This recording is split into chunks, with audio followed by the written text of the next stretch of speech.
जय श्री कृष्ण। श्रीमद् भगवद गीता अध्याय 9 श्लोक संख्या 28।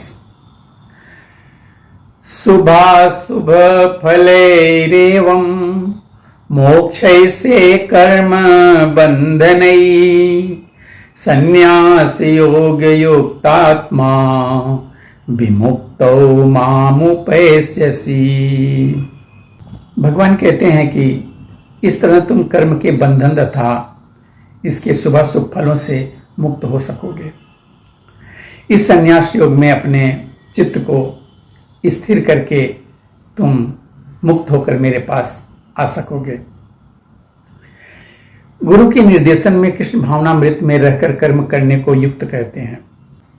श्री रूप गोस्वामी जी कहते हैं कि जब तक हम इस जगत में हैं तब तक हमें कर्म करना पड़ता है।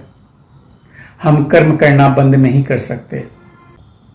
अतः यदि कर्म करके उसके फल कृष्ण को अर्पित कर दिए जाएं तो वह युक्त वैराग्य कहलाता है।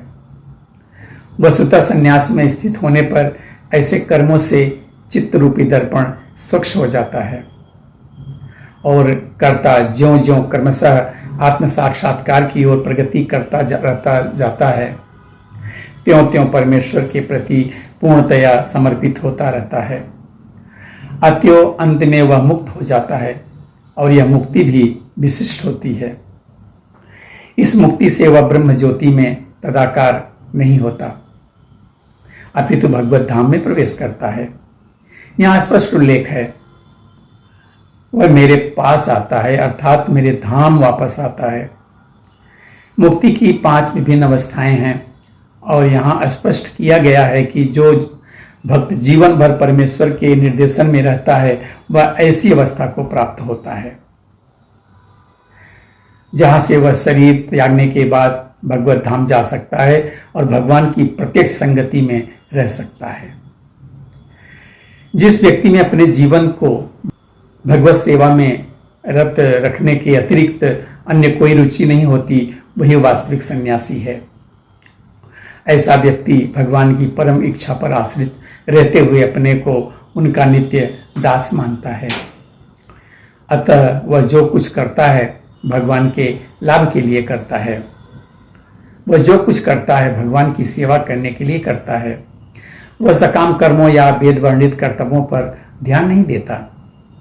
सामान्य मनुष्यों के लिए वेद वर्णित कर्तव्यों को संपन्न करना अनिवार्य होता है, किंतु शुद्ध भक्त भगवान की सेवा में पूर्णतया रत होकर भी कभी कभी वेदों द्वारा अनुमोदित कर्तव्यों का विरोध करता हुआ प्रतीत होता है, जो वस्तुतः विरोध नहीं है। अतः वैष्णव आचार्यों का कथन है कि बुद्धिमान से बुद्धिमान व्यक्ति भी शुद्ध भक्त की योजनाओं का कार्यों को नहीं समझ सकता। ठीक शब्द है। इस प्रकार जो व्यक्ति भगवान की सेवा में रत है या जो निरंतर योजना बनाता रहता है कि किस तरह भगवान की सेवा की जाए, उसे ही वर्तमान में पूर्णतया मुक्त मानना चाहिए और भविष्य में उसका भगवत धाम जाना निश्चित है। जिस प्रकार कृष्ण आलोचना से परे हैं उसी प्रकार वह भक्त भी सारी भौतिक आलोचना से परे हो जाता है। मिलते हैं अगले वीडियो में एक और श्लोक को लेके। तब तक के लिए जय श्री कृष्ण।